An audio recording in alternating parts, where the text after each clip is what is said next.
Dicen que cuando algo importante está por revelarse, la vida no grita, susurra. Y esos susurros no siempre llegan en forma de palabras, sino de símbolos. A veces aparecen como pequeñas señales que ignoramos por ir demasiado rápido, por mirar sin ver, por escuchar sin sentir. Santa Teresa decía que lo divino no siempre se manifiesta con luz cegadora, sino con una presencia sutil, casi cotidiana. Hoy quiero invitarte a detenerte un momento y preguntarte, ¿y si los ángeles no vinieran con alas, sino disfrazados de animales, de encuentros, de momentos aparentemente simples? En este camino que compartiremos, hablaremos de 4 animales que, según la tradición y la reflexión interior, aparecen cuando un ángel está cerca. No como superstición, sino como metáfora.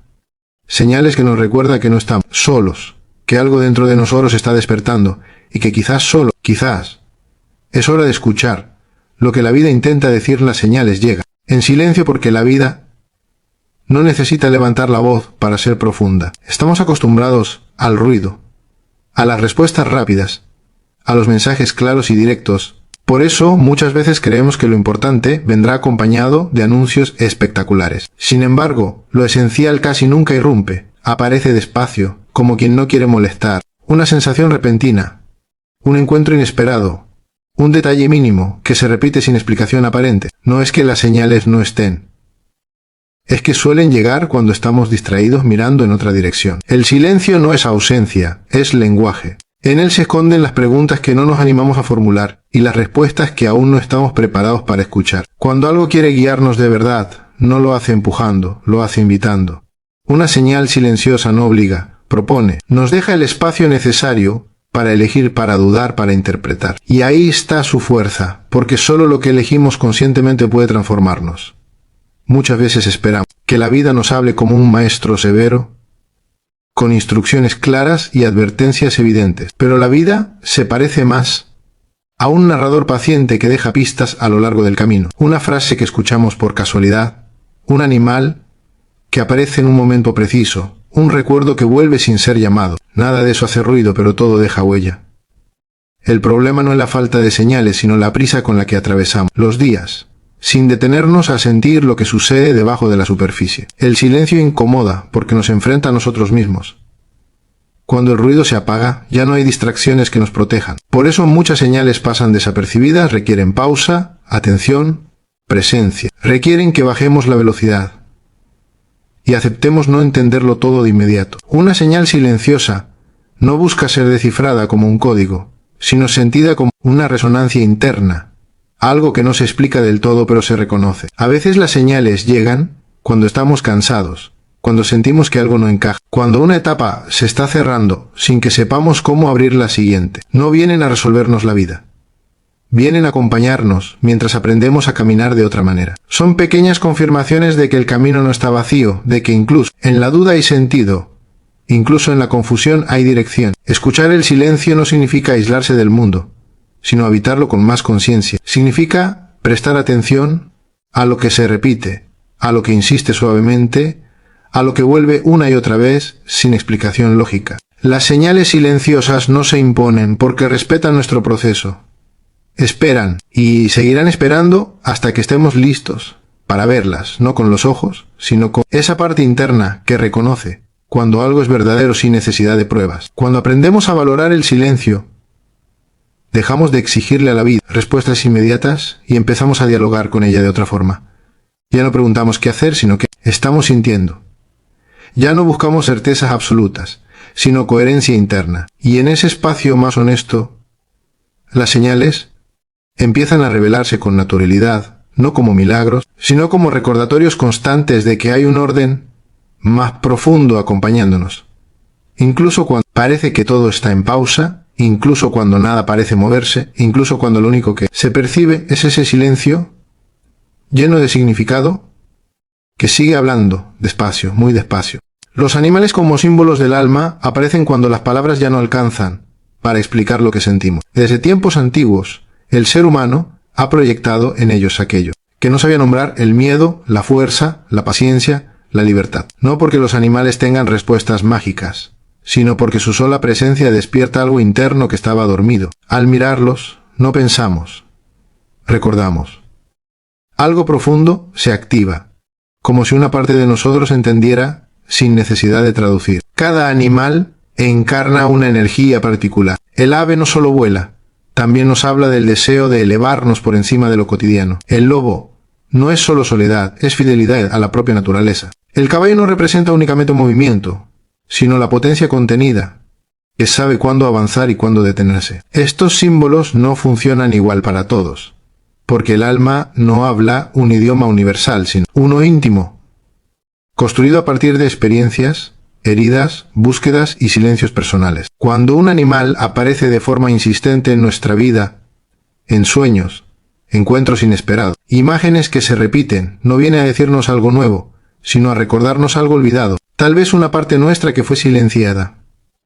Una cualidad que dejamos de escuchar por adaptarnos, por sobrevivir, por encajar. El animal no juzga ni explica, simplemente es, y en ese ser auténtico, nos refleja lo que también podríamos ser si nos atreviéramos a habitar nuestra esencia sin disfraces. El alma no se expresa en conceptos, se manifiesta en símbolos. Por eso los animales resultan tan poderosos.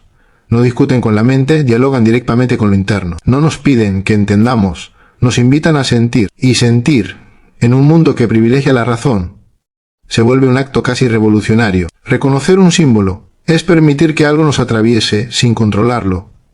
Aceptar que no todo necesita lógica para tener sentido. Hay animales que llegan cuando necesitamos coraje, otros cuando hace falta ternura, otros cuando el aprendizaje pasa por la espera. No llegan para guiarnos como maestros externos, sino para activar un conocimiento interno que ya estaba ahí. El alma no aprende, recuerda, y los símbolos funcionan como llaves que abren puertas que nunca estuvieron cerradas, solo olvidadas. Observar a un animal, sin prisa, sin expectativa, es una forma de meditación. Su manera de moverse, de estar presente, de responder al entorno, nos muestra una coherencia que muchas veces hemos perdido. No se preguntan quién deberían ser, simplemente son lo que son. En ese espejo silencioso, el alma reconoce su anhelo más profundo. Vivir con verdad, sin fragmentarse, sin traicionarse. Cuando entendemos a los animales como símbolos, dejamos de verlos como simples coincidencias y empezamos a integrarlos como mensajes internos. No se trata de creer que todo tiene un significado oculto, sino de aceptar que hay capas de la realidad que se comunican de manera sutil. El alma no grita.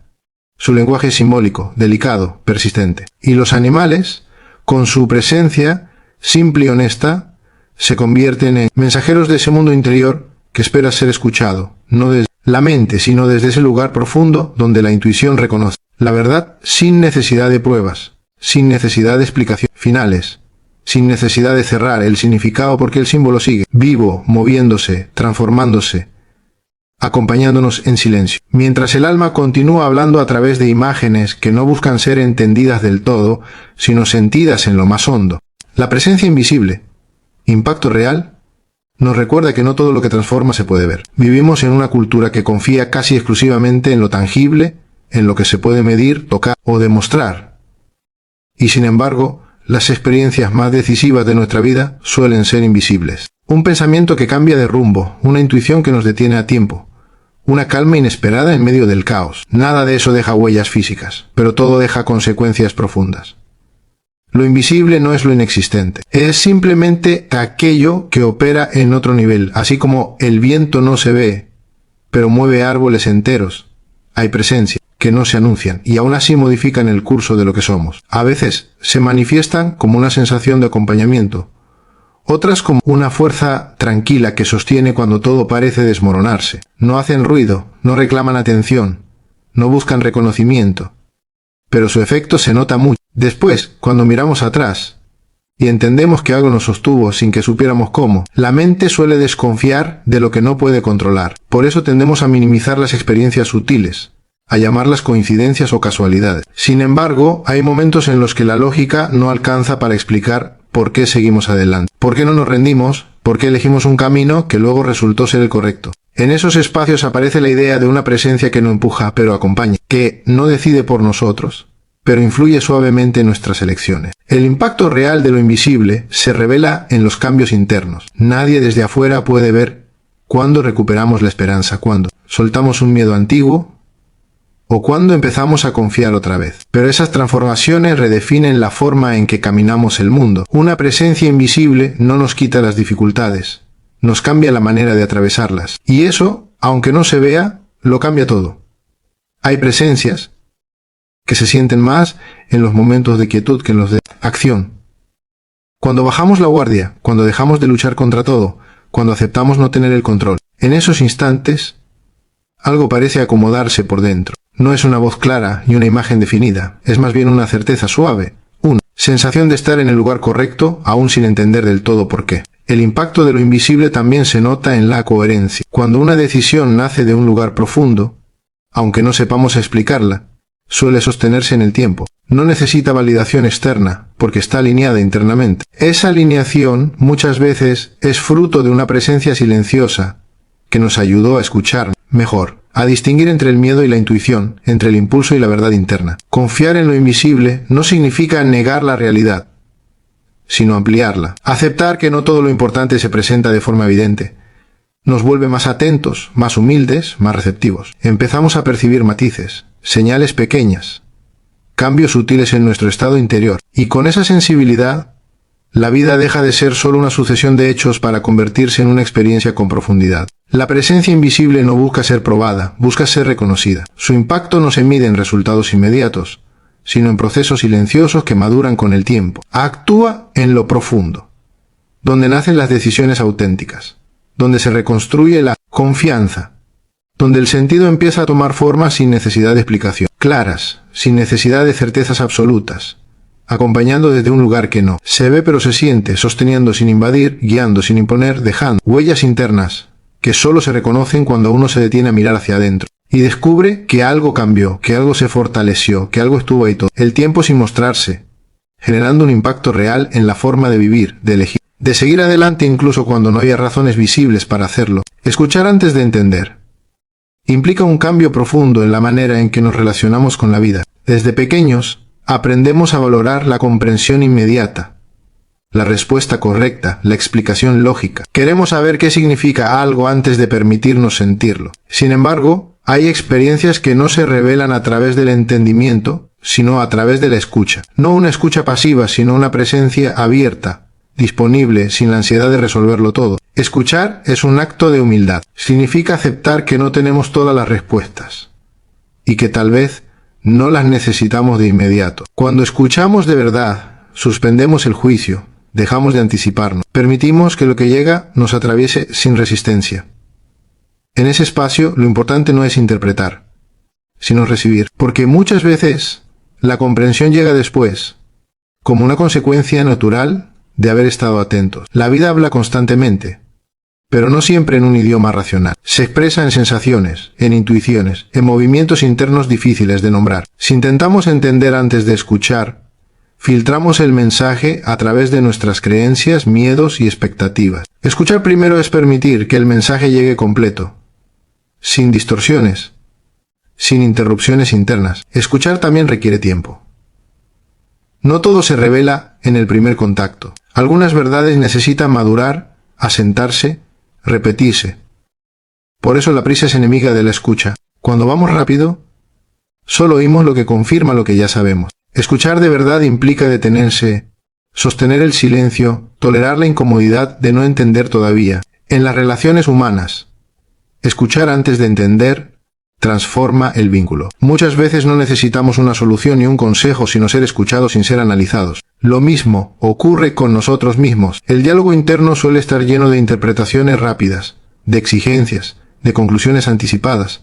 Escucharnos implica permitir que las emociones se expresen sin corregirlas, sin explicarlas de inmediato, sin juzgarlas. Escuchar antes de entender es confiar en que el sentido emergerá cuando tenga que emerger. No forzar conclusiones. No cerrar procesos antes de tiempo. Hay decisiones que no se toman desde la razón, sino desde una coherencia interna que se construye lentamente. Esa coherencia nace de haber escuchado muchas veces el mismo susurro interno hasta reconocerlo como propio. Cuando escuchamos sin la urgencia de entender, ampliamos nuestra percepción. Empezamos a notar detalles que antes pasaban desapercibidos, un cambio sutil en el ánimo, una resistencia interna, una sensación de expansión o de cierre. Esos indicadores no siempre se pueden explicar, pero orientan. Son formas de inteligencia que no pasan por el pensamiento lógico. Escuchar es una práctica, no un evento.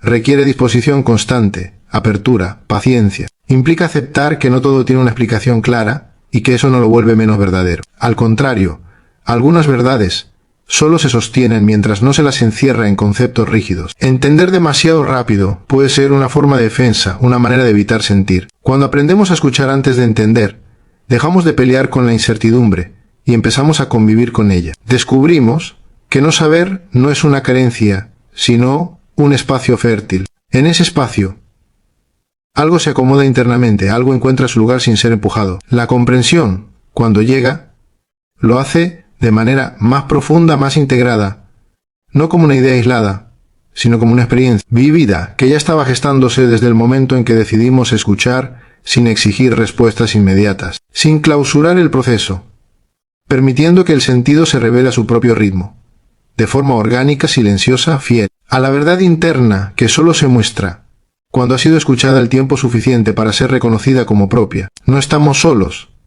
Es una idea que suele decirse con facilidad, pero que cuesta creer cuando el silencio pesa y las respuestas no llegan. En los momentos de dificultad, la sensación de aislamiento puede volver tan fuerte que parece borrar cualquier forma de compañía. Sin embargo, la soledad no siempre es ausencia.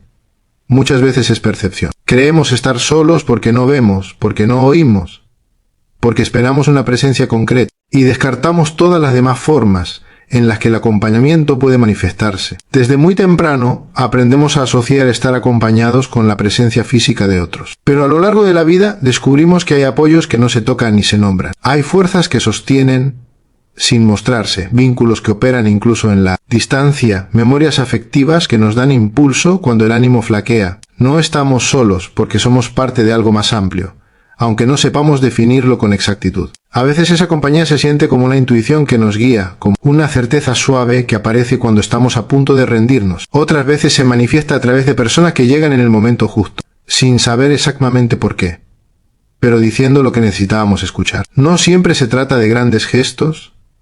Muchas veces basta una mirada, una palabra simple, un silencio compartido para recordarnos que no caminamos aislados. La idea de no estar solos también se relaciona con la continuidad. Somos el resultado de historias anteriores, de aprendizajes transmitidos, de experiencias compartidas. Llevamos dentro voces que nos enseñaron, afectos que nos marcaron, valores que nos orientan. Aunque esas personas ya no estén presentes, su influencia sigue viva, acompañando nuestras decisiones, sosteniendo nuestra identidad. Incluso en la soledad más profunda, hay una relación que permanece, la relación con uno mismo. Aprender a estar con uno mismo no elimina la necesidad de otros, pero transforma la vivencia del aislamiento. Cuando desarrollamos una presencia interna sólida, la soledad deja de ser un vacío y se convierte en un espacio de encuentro. En ese espacio, algo nos acompaña desde adentro. Una coherencia interna que no depende de estímulos externos. No estamos solos tampoco porque compartimos una experiencia humana común. El miedo, la duda, la pérdida, la esperanza no nos pertenecen de manera exclusiva. Saber que otros han sentido lo mismo, que han atravesado caminos similares, genera una forma silenciosa de compañía. No necesitamos conocerlos personalmente para sentirnos conectados a través de esa vivencia compartida. La sensación de estar acompañados no siempre aparece cuando la buscamos. A veces surge cuando dejamos de resistirnos, cuando aceptamos no tener el control, cuando bajamos las defensas. En esos momentos, algo se acomoda, algo se alinea, algo nos recuerda que hay una red invisible sosteniendo el movimiento de la vida. No estar solos no significa no enfrentar dificultades, sino no enfrentarlas desde el vacío absoluto. Significa reconocer que hay apoyos visibles e invisibles actuando, incluso cuando no los identificamos con claridad. Esa conciencia no elimina el dolor, pero lo vuelve transitable. No borra la incertidumbre, pero la hace más liviana. Cuando empezamos a registrar las pequeñas formas de acompañamiento, cambia nuestra manera de mirar. Dejamos de enfocarnos solo en lo que falta y comenzamos a percibir lo que sí está. Una coincidencia oportuna, una fuerza inesperada, una calma que aparece sin explicación. No estamos solos porque la vida misma parece responder cuando aprendemos a escucharla. Porque hay presencias que no se imponen, pero permanecen, porque incluso en los momentos más silenciosos algo sigue acompañando, sosteniendo, recordándonos que el camino no se recorre en aislamiento absoluto, que siempre hay una forma de compañía esperando ser reconocida. Incluso cuando no sabemos ponerle nombre, incluso cuando solo se percibe como una sensación profunda de no estar del todo solos. No estamos solos. Es una idea que suele decirse con facilidad, pero que cuesta creer cuando el silencio pesa y las respuestas no llegan. En los momentos de dificultad, la sensación de aislamiento puede volver tan fuerte que parece borrar cualquier forma de compañía. Sin embargo, la soledad no siempre es ausencia. Muchas veces es percepción. Creemos estar solos porque no vemos, porque no oímos, porque esperamos una presencia concreta y descartamos todas las demás formas en las que el acompañamiento puede manifestarse. Desde muy temprano aprendemos a asociar estar acompañados con la presencia física de otros. Pero a lo largo de la vida descubrimos que hay apoyos que no se tocan ni se nombran. Hay fuerzas que sostienen sin mostrarse, vínculos que operan incluso en la distancia, memorias afectivas que nos dan impulso cuando el ánimo flaquea. No estamos solos porque somos parte de algo más amplio, aunque no sepamos definirlo con exactitud. A veces esa compañía se siente como una intuición que nos guía, como una certeza suave que aparece cuando estamos a punto de rendirnos. Otras veces se manifiesta a través de personas que llegan en el momento justo, sin saber exactamente por qué, pero diciendo lo que necesitábamos escuchar. No siempre se trata de grandes gestos. Muchas veces basta una mirada, una palabra simple, un silencio compartido para recordarnos que no caminamos aislados. La idea de no estar solos también se relaciona con la continuidad. Somos el resultado de historias anteriores, de aprendizajes transmitidos, de experiencias compartidas. Llevamos dentro voces que nos enseñaron, afectos que nos marcaron, valores que nos orientan. Aunque esas personas ya no estén presentes, su influencia sigue viva, acompañando nuestras decisiones, sosteniendo nuestra identidad. Incluso en la soledad más profunda, hay una relación que permanece, la relación con uno mismo. Aprender a estar con uno mismo no elimina la necesidad de otros, pero transforma la vivencia del aislamiento. Cuando desarrollamos una presencia interna sólida, la soledad deja de ser un vacío y se convierte en un espacio de encuentro. En ese espacio, algo nos acompaña desde adentro. Una coherencia interna que no depende de estímulos externos. No estamos solos tampoco porque compartimos una experiencia humana común. El miedo, la duda, la pérdida, la esperanza no nos pertenecen de manera exclusiva. Saber que otros han sentido lo mismo, que han atravesado caminos similares, genera una forma silenciosa de compañía. No necesitamos conocerlos personalmente para sentirnos conectados a través de esa vivencia compartida. La sensación de estar acompañados no siempre aparece cuando la buscamos. A veces surge cuando dejamos de resistirnos, cuando aceptamos no tener el control, cuando bajamos las defensas. En esos momentos, algo se acomoda, algo se alinea, algo nos recuerda que hay una red invisible sosteniendo el movimiento de la vida. No estar solos no significa no enfrentar dificultades, sino no enfrentarlas desde el vacío absoluto. Significa reconocer que hay apoyos visibles e invisibles actuando, incluso cuando no los identificamos con claridad. Esa conciencia no elimina el dolor, pero lo vuelve transitable.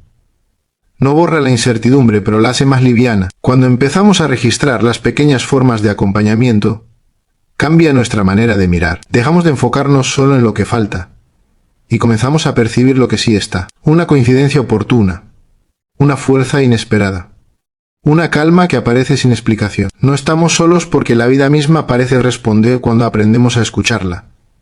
Porque hay presencias que no se imponen, pero permanecen, porque incluso en los momentos más silenciosos algo sigue acompañando, sosteniendo, recordándonos que el camino no se recorre en aislamiento absoluto, que siempre hay una forma de compañía esperando ser reconocida, incluso cuando no sabemos ponerle nombre, incluso cuando solo se percibe como una sensación profunda de no estar del todo solos.